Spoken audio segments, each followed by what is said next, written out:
anyway, as you all know, the Capital.pn has been releasing the seals for all of the districts, and I have just had a blast seeing them all be unveiled. I think they're all really beautiful.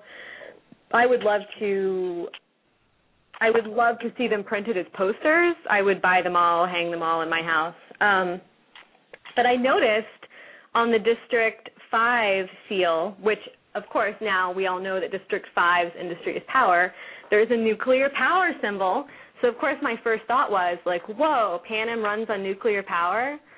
So I don't know how much we all know about nuclear power, but, I mean, if anyone knows anything, I'd love to hear your perspective. Is it, and Adam, I feel like you have a very scientific mind. Is it possible that Panem is running on nuclear power?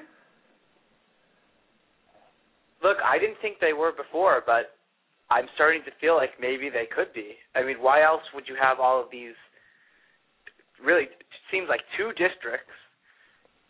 We don't know that much about what's actually going on in there. Not much is revealed. Nuclear power, that's the kind of thing that you wouldn't talk about very much. You know, those are pretty big trade secrets when you think about it. And not to mention, the Capitol has some pretty interesting technology, which probably involves a lot of power. Think of the force fields and all these other things. So, yeah, I guess you could say I'm a believer now that they're doing that. And, I mean, this is set, like, I don't know, 300, 400, 500, 600 years in the future.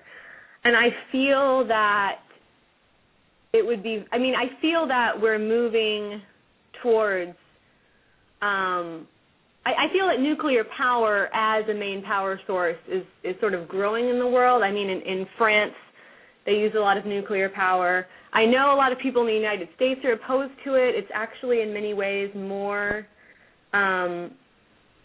environmentally friendly than traditional power sources. I could see North America reaching a point where it is powered mainly by nuclear power.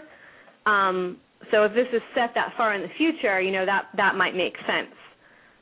What do you guys think? My only question with this is, then what is all the coal in District 12 being used for? Right. Is that for like, to me, it doesn't make any sense.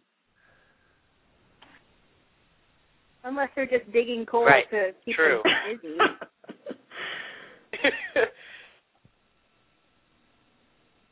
I feel like they have it in some areas, but they don't utilize it for every district, because I think that they would be able, unless it's just a control thing, that they would be able to provide at least somewhat consistent power for all of the districts if it was based on nuclear energy, whereas, District 12 almost never has power.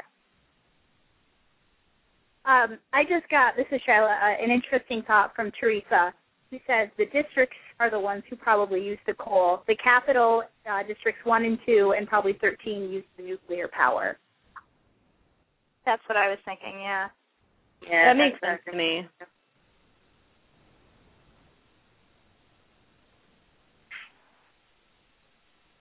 We should get, like, a nuclear engineer on the show to talk more about this. Okay, so on that same note, that got me thinking about District 13, and I realized we hadn't really ever talked about this before on the show. So as everyone knows, one of District 13's industries before they were destroyed was nuclear weapons. So clearly they were developing nuclear weapons for a long time, leading up to the dark days and that first rebellion. So I just started wondering why. Clearly the Capitol wanted to arm the nation, but against what?